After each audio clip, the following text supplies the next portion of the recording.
মাননীয় প্রধানমন্ত্রীর কাছে আমি আকুতি ভাবে একটা বিচার চাচ্ছি। আমার বাবা যে কাজটা করেছে আমার ওয়াইফের সাথে, আমি ছেলে হিসাবে আমি এই বিচার চাচ্ছি। আর আমি ছেলে হিসাবে আমি এটা মেনে নিতে পারবো না।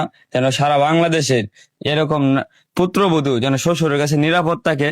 আমি এই বিচারে এই আমার কাছে প্রমাণ আছে। ভিডিওটা ভিডিওটা দেখেন, একটু ভিডিওটা দেখেন।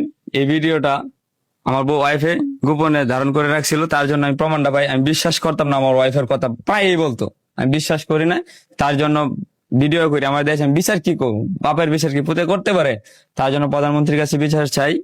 মাননীয় প্রধানমন্ত্রী যেন সুষ্ঠু একটা তদন্তের প্রেক্ষিতে তার অতি তাড়াতাড়ি বিচারটা যেন কার্যকর হয়। আচ্ছা বোন, আপনার যে স্বামী আপনার শ্বশুরের বিরুদ্ধে কমপ্লেইন করেছে, আসলে এটা কতটা সত্য, কি হয়েছে বলেন তো? হ্যাঁ, এটা 100% সত্য। সেটা আমি ভিডিওই ধারণ করে রাখছি। সেটা ভিডিও দেখলে আপনারা বুঝতে পারবেন কতটা সত্য। আর আমার স্বামীর কাছে তো আমি প্রথমে বলতাম, তখন ও বিশ্বাস করে না। কিন্তু এখন তো আমি মোবাইলে লুকায়া প্রমাণ রাখার শর্তে আমার মোবাইল আমার স্বামীরে নিখোঁজ করে দিছিল। তখন অনেক চেষ্টাতে অনেক কষ্ট করে আমি আমার স্বামীরে উদ্ধার করছি। কিন্তু আমার যে মোবাইলে ভিডিও ছিল সেটা আর উদ্ধার করতে পারি নাই। সেটাও এখনো ওদের কাছেই আছে। আর ভিডিওটা এখনো আমার কাছে রয়ে গেছে। তো আসলে কিভাবে ঘটনা ঘটছিল সেদিন একটু যদি বলতেন। সেদিন ও আমার বাসায় আসে, আসার পরে ও আমার বাসায় আইসা বইসা খাওয়া দাওয়া করে। তখন আমার একলা পাইয়া ও সুযোগে আমারে কুপ্রস্তাব দেয়। তখন আমি ওর কুপ্রস্তাবে রাজি হই না। তখন ও আমারে জাবড়াইয়া ধরে। তখন আমি আড়ালে ফোনটা রাইখা আপনার ভিডিও ধারণ করছি। সেই ভিডিওতেই আপনার প্রমাণ আছে। তো আপনি এখন আপনার শ্বশুরের কি চাচ্ছেন? এখন আমার শ্বশুরের বিচার চাই। উনি আমার শ্বশুর ছিল, কিন্তু ওনারে আমার নিজের বাপের মতো দেখতাম, কিন্তু ও আমারে আমার নিজের মেয়ের মতো আমারে দেখে না। ও আমারে অন্য ইঙ্গিতে দেখে। সেজন্য আমি দেশবাসীর কাছে সূক্ষ্ম বিচার চাই। দর্শক শ্রোতা, একজন পুত্রবধূ তার শ্বশুরের বিরুদ্ধে কথা বলছে, একজন বাবা তার সন্তানের বিরুদ্ধে কথা বলছে প্রমাণ সহ। তো আপনাদের কাছে অনুরোধ করবো আপনার ভিডিওটা শেয়ার করবেন। তো আপনি এই বিষয়ে আপনার ফ্যামিলি ভাবে সমাধান না করে মিডিয়াতে কেন আসছেন? ভাই আমি মেম্বার চেয়ারম্যান ওদের কাছে গেছিলাম, ওরা সবাই মানে আমার বাপে মানে তার গ্রামের যে টাকা পয়সা আছে, তো টাকা পয়সা দিয়ে মুখ বন্ধের বিচারটা করে না।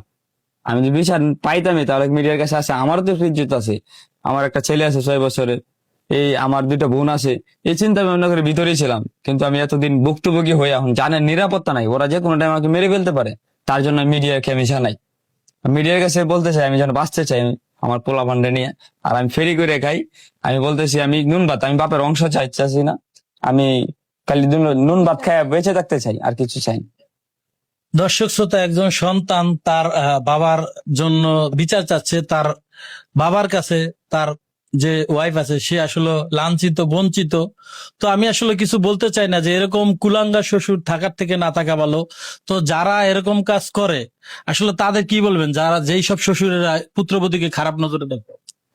এখন আইন নিজের হাতে তুলে নেওয়া ঠিক না, কিন্তু আমি হয়তো আল্লাহ তাআলা আমাকে ধৈর্য দান করেছে। এই ভিডিওটা দেখার পর হয়তো অনেক কিছু অ্যাক্সিডেন্ট হইতে পারে, তার আক্রমণ করতে পারতাম, কিন্তু করি নাই। কিন্তু অনেক মানুষই আছে এভাবে এরকম হইলে বাবাকে জবাই করে বলা, এরকম আছে। কিন্তু আমি এরকম করতেছি না। এরকম আমি চাই আমি দেশে বাঁচিয়ে থাকতে, অথবা আমার ছেলেকে নিয়ে থাকতে চাই, একটা ছেলেকে ভালো মানুষ করার লক্ষ্যে আসি।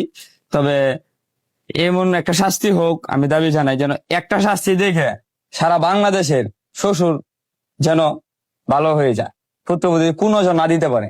আর আমি বাবা হিসাবে আমি বাবার বিচার চাচ্ছি, একজন অপরাধীর বিচার চাচ্ছি। তো একজন সন্তান হিসেবে সে কিন্তু তার বাবার বিচার চাচ্ছে না, সে চাচ্ছে একজন অপরাধীর বিচার।